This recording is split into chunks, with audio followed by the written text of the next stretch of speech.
Hey, Shalom Akim, Shalom, Shalom, all praises, glory, and honor to Yahweh, Ba'ashem Yahushai, Ba'ashem Makafadash. Double honors to the apostles and the elders, great millstone, for teaching us his truth, and salutations to the sincere Akim and Akwath and listen. May the blessing of election be upon your house.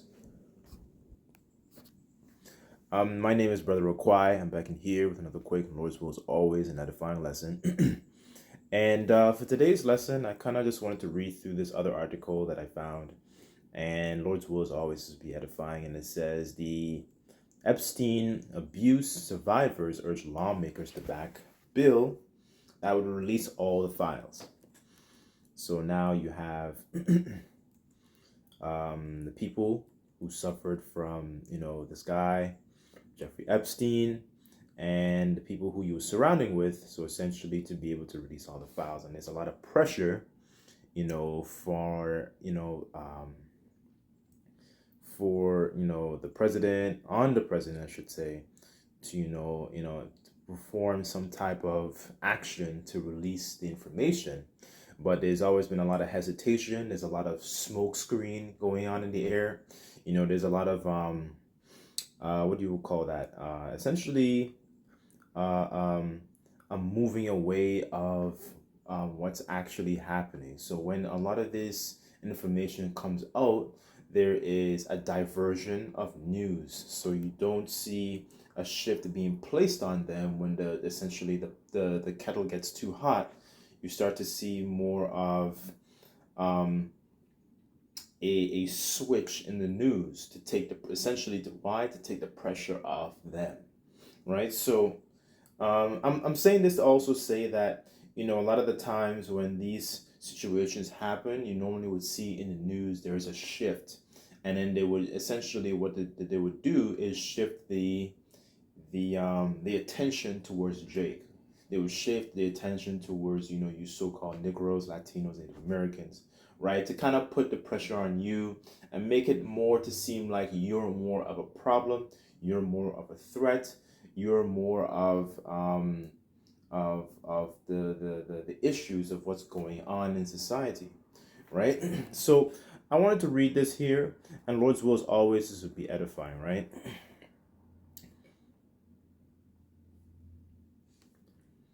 Okay, so here it says several survivors of Jeffrey Epstein's abuse signaled their support on Wednesday for a bipartisan solution to release all the files related to the convicted sex offender who died in Manhattan prison in 2019.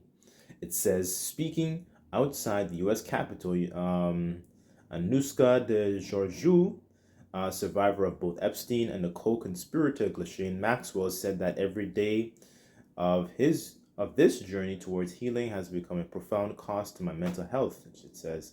It said she had chosen to be there for this legislation because it really matters. So essentially what they're doing now is to push forward legislation to release the files, right? And what's been going on with Trump, it's basically trying to shift away from these sorts of situations rather than him tackling it. So it kind of begs the question now, like, why are you not tackling this issue?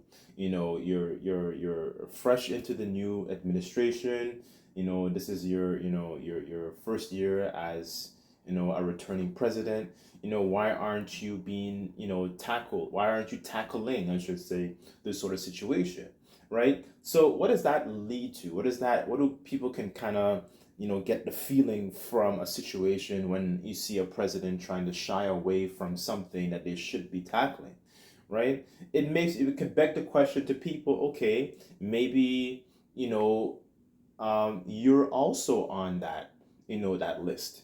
It can beg those types of questions, because why are you avoiding this sort of situation, right? Yahushua said, there's nothing. As a matter of fact, let me read that.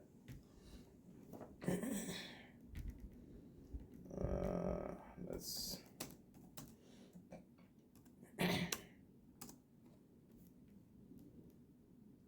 Okay, this is Luke 8:17, and it says, "For nothing is secret that shall not be made manifest, neither anything hid that shall not be known and come abroad, right? So what's coming out is a lot of information about your own leaders, about your own celebrities, about what happens at the back door when that the things that nobody sees. This is what's going on here, and now you're having lots of witnesses actually starting to come forth, showing that okay, these are the situations that occurred, and these are the situations that happened, right? So there's essentially a lot of finger pointing going on right now. So continuing on here, it says the only motive is to oppose the bill that would be to conceal wrongdoing. She added, but also issued a plea to Donald Trump to use his power and influence to release the full tranche of the records on Epstein. It says a section of the Capitol grounds known as the House Triangle was sent packed with reporters and demonstrators, signs accusing the U.S. president of protecting PDF aisles, if you know what I'm saying, right? I'm gonna say it like that, right? Because I don't want this YouTube to what's it called? Flag this video, right? And that shows you how wicked the society is, right? I can't say this with great boldness. He has to kind of use covert, language, to kind of show you these are the types of people that run the infrastructure, that we use. And it says, which were raised alongside placards demanding the administration to release files and messages of support for survivors reading "We Believe You." It says many of those at the news conference told personal stories of how they were abused and trafficked. There's one woman named Annie Farmer, now 46. She was only 16 when she was flown to New Mexico to spend a weekend with Epstein and Maxwell. It says, a quote, "For so many years, it felt like Epstein's criminal behavior was an open secret," she said. It says, "Not only did the others participate in the abuse, it is clear that many were aware of his interest in girls and very young women and chose to look the other way because it benefited them to do also." So what you're going to find out, a lot of your so-called political leaders, and even a lot of your celebrities too, your favorite celebrities, they were involved in a lot of this type of behavior, right? That a lot of them witnessed, participated, right? And what does that lead to in terms of when people put forth a person like Trump, for example? What does that lead to? It leads to people not having a lot of respect for the leaders that they essentially put in. They're going to be experiencing something called buyer's remorse, right? When after you buy something and you're like, man, I don't know if I should have bought this. That's the feeling that with a lot of this information that's coming out, and Esau can't essentially hide himself anymore, right? It says, let's go to one second.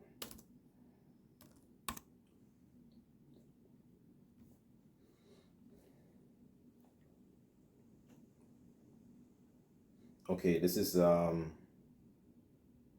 Jeremiah 49 verse 10, and it says, "I have made Esau bare, I have uncovered his secret places, and he shall not be able to hide himself. His seed is spoiled, and his brethren, and his neighbors, and he is not." And what's going on is that you're starting to see a lot of the fruits thereof, a lot of the works, the deeds that are coming forth from these people who are ruling. You're starting to see that they're the type of activities they partake in. And I don't know if brothers ever seen this show. There's a show I used to watch back in the day on Netflix called House of Cards, and it kind of shows you okay, how they present themselves on the outside, but it also showed you a lot of the things that they used to do behind closed doors. A lot of them were very, very they seem very adversarial in front when they were discussing, with the media and on behind closed doors, they'll be very, very cordial. They're smiling, they're chilling, they're just doing deals. So a lot of this, what it kind of shows you is essentially that a lot of these things that we see is essentially, when it comes to politics, there's a lot of theater that goes on. There's a lot of theatrics, there's a lot of gestures, there's a lot of, acting going on here. And a lot of people are very, they get caught up in that.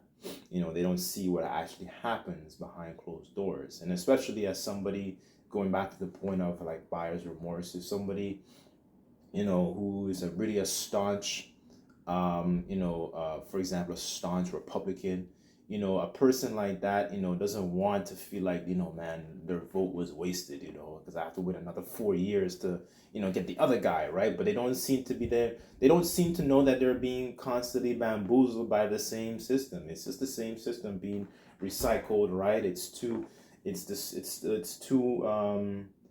That two-party system. It doesn't make a difference who you vote for. It doesn't make a difference, right?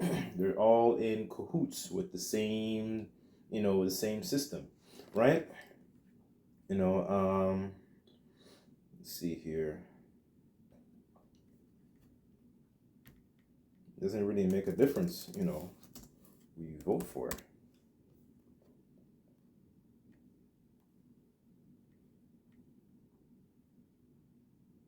Okay, this is Revelation 13 and 11, and it says, "And I beheld another beast coming out of the earth, and had two horns." He had two horns like a lamb, and spake as a dragon, right? So that two horns was what I was referring to. They have that two-party system. So, for example, in America, you have the what's it called, the Republicans, and you have the Democrats, and then well, in Canada here you have, for example, you have the Liberals and you have the Conservatives. It's pretty much the same revived system, and that's a system they borrowed from ancient Rome, because ancient Rome had that very same system. That's what made Rome so different from the other kingdoms, or I should say other empires, the other beasts that Daniel talks about before. They had a different type of system, right? As opposed to like a monarchy, right? So in the ancient Rome, you had, for example, you had the patricians, like your upper echelon people, your Obamas, your Nancy Pelosi's, your Hunter Biden, so on and so forth. Oh, he's another crackpot, you know what I'm saying? Because he had I think it was cocaine or some type of drug on him, that was illegal. And you see what happens. You get a slap on the wrist. Anyways, the point is, and then you have the plebeians. The plebeians were those who like, your regular cobblers, your fishermen, your shoemakers, who own, they might have owned like a small inns. Those are like your plebeians, your regular people, your stonemasons, your bricklayers, your shepherds, so on and so forth, right? So that same system is still revived today, and it doesn't make a difference who you try and cast your vote for, because it's still, it doesn't make a difference. Your vote doesn't count. You know what I'm saying? It's only these people, and especially our people too. And then secondly, that get caught up into that vibration. And you're not even supposed to have heathens over you in the first place, because they don't actually have the mind of Yahweh Shai. They don't actually trying to they don't have the laws to be able to properly instruct you Israelites to lead you back and understand what's more pleasing to the Lord, right? I guess I'll read a little bit more here. And it says, hold on.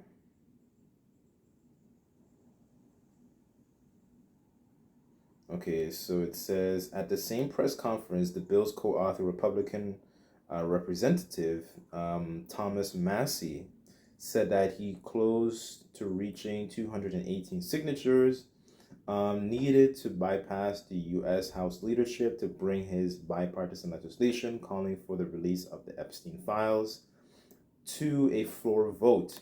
It says, and then he said, quote, "Hopefully they can find their spines," the Kentucky lawmaker said of the Republican holdouts. It says that I'm calling for my colleagues to be one of the next two who sponsors this discharge petition, right? So now a lot of this coming out information is starting to seem a lot ugly because now you have leaders that are looking like they're protecting, PDF aisles. I want to say it like that, right? You know what I'm saying? That's how a lot of this information is looking, and there's no justice.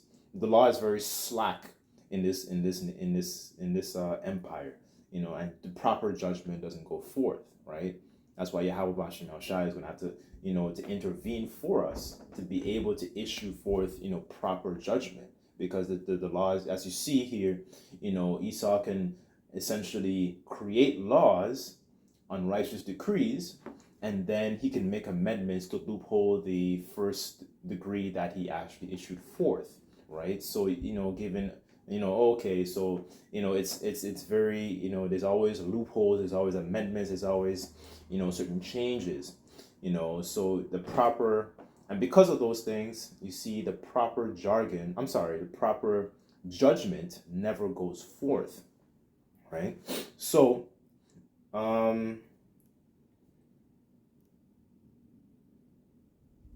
okay, and it says, I'm just gonna kind of just skimming through it, to be honest with you. Here it says, meanwhile, the White House called the discharge petition. Okay, here, listen to this. They called the discharge petition a very hostile act that would undermine the work of the House Oversight Committee and Justice Department compliance in the overall investigation. Trump also said on Wednesday that the call for more information on Epstein would be released and it says in quotations, Democrat hoax that never ends, right? So this is his words, right? I'm just letting you know, all right? And it says, when Congress returned from recess this week, Massey was quick to formally file what was known as a discharge petition, a maneuver that allows legislation that would have been sitting in committee for more than 30 days to be put to a vote if the majority of House members sign onto it.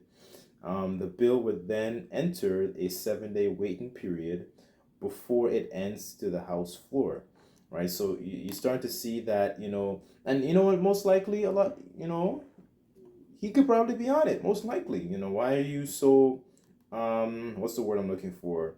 Distant to actually be able to bring this information to the light. It makes you look bad, and on top of that, that can also fuel certain prophecies where it speaks about they shall not regard their kings nor their princes, because here it is, we know Babylon's not going to be healed, but say for example a staunch Republican is listening, you have a stronger, then you start to have that buyer's remorse, what I'm speaking of, right? You start to see that a lot of the people that that you appointed, so-called appointed to, lead you, ain't shit, to excuse my French, right?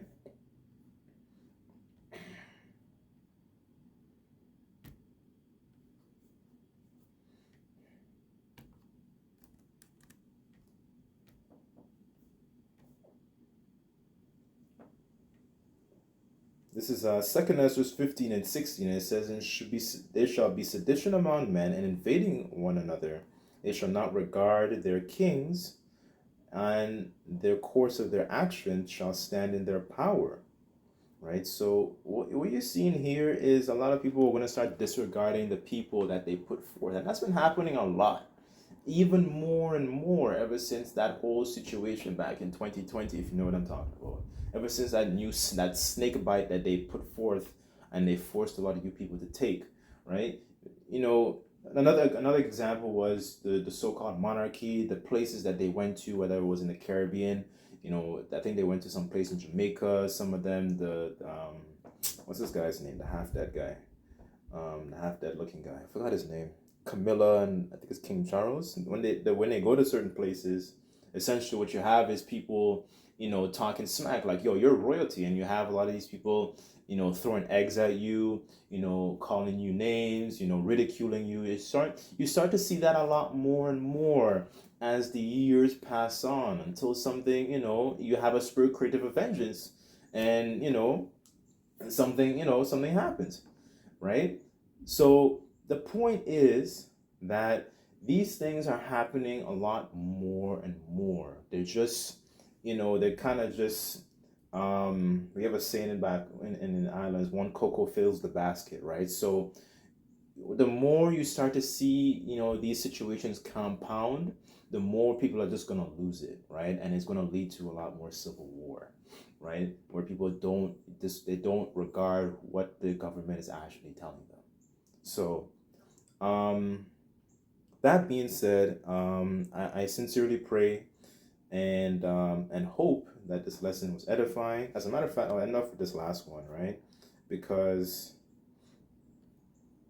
you know, for our people need to understand that these people, they're not for you.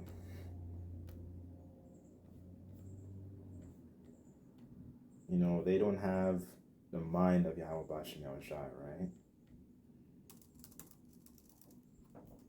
I guess I'll end off with Proverbs.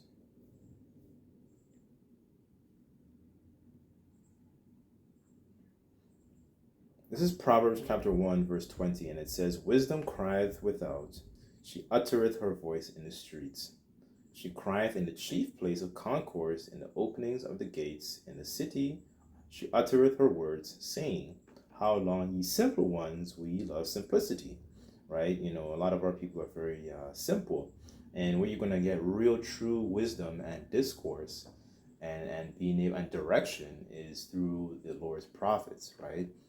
The apostles and bishops, elders, because the in Jeremiah it says that I will give you pastors according to my heart that shall feed you with understanding. Understand your enemy, who you are, and how to navigate. You know what I'm saying? Because our people are behind enemy lines, very in that happy-go-lucky type of, unawares spirit of what's actually going on, right? So this is where you're going to find real, true leadership, right? And when you think about it, when you like you don't have another avenue, because that's Jake's mindset, to essentially go back. Yeah, I'm gonna go back and cast my vote for this next guy, and that's not leading you to anything. You're just wondering. There, if you think about it, them going back into that voting spirit, man, Trump disappointed me. Let me get a Democrat in there. What Jake is doing is basically they're wandering, they're what's it called? They're wandering in a circle, in a spiritual wilderness, constantly going in a circle, the same like in, what I'm saying, like in when you think about it mentally, like spiritually, I should say too. Doing the same thing over and over again, and you have the prophet something. No, no, no, don't go that way. No, that's not the way to go. That's not helping you. That's not leading you to anything, right?